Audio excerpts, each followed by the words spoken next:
and the 3rd and 4th graders play for about a half hour per week. My upbringing, I grew up in the Chicago area where we played twice a week with a gentleman that was a graduate of Oberlin and Eastman School and decided to raise his family in Northern Illinois, where Northern Illinois University is. So I happen to be one of the first generation Suzuki students in this country. He was the gentleman that took all the photos of Suzuki. So I wasn't aware of any of that until I was about 30. So a lot of times you don't know what you have when you grow up until you move away. And that was definitely the case with me. He was at our elementary school in the morning, the middle school at lunchtime, and then the high school in the afternoon. The thing that I love about music, my degree is actually in human development and counseling, and I came back to this in my late 30s because I love working with child development and children.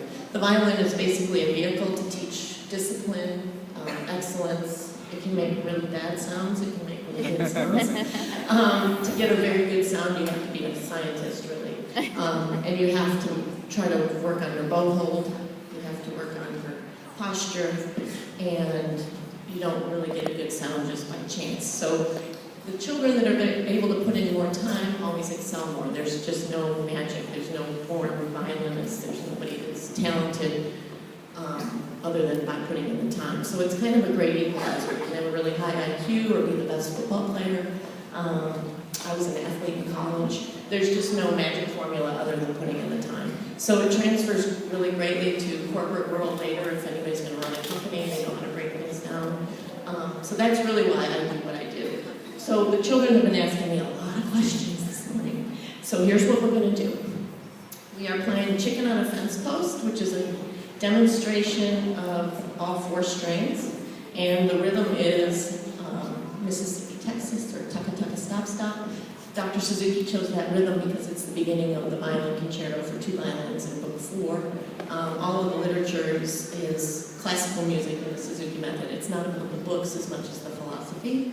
So we're going to do Chicken on a Fence Post, then Flower Song. You'll notice we have Michael, Ella, and Sydney leading Chicken on a Fence Post. That's because they need to keep their bow speed the same, and everything's very technical, trying to sound like one big violin.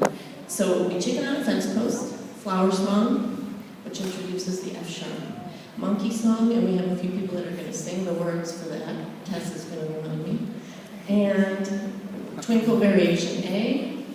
Then we'll play Lightly Row, French Folk Song, and we're going to end with Twinkle Theme.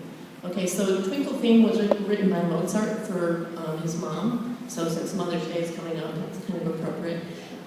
Twinkle Twinkle Little Star is a tune that everybody knows around the world. So Dr. Suzuki chose that as an educational piece. Most children don't want to hear that sound badly. So they worked very hard to make it sound good because they know the tune from infancy.